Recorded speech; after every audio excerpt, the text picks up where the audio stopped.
All'Arnorese non è bastato un ottimo secondo tempo per rimontare 3 gol di svantaggio al Grosseto. Alla fine la formazione ospite ha vinto col punteggio di 3-2 e ha conquistato la vetta della classifica.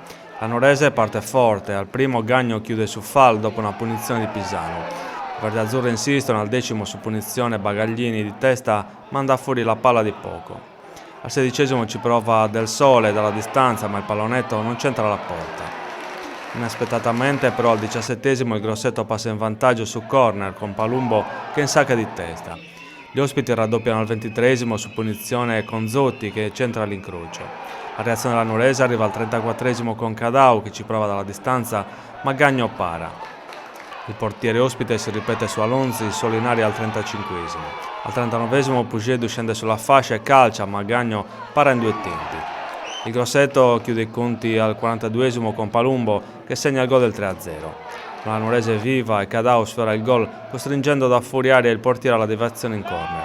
Nella ripresa l'Arnorese prova a riaprire la sfida. Al 19° l'arbitro assegna un rigore all'Arnorese per fallo di Olivieri su Cappai.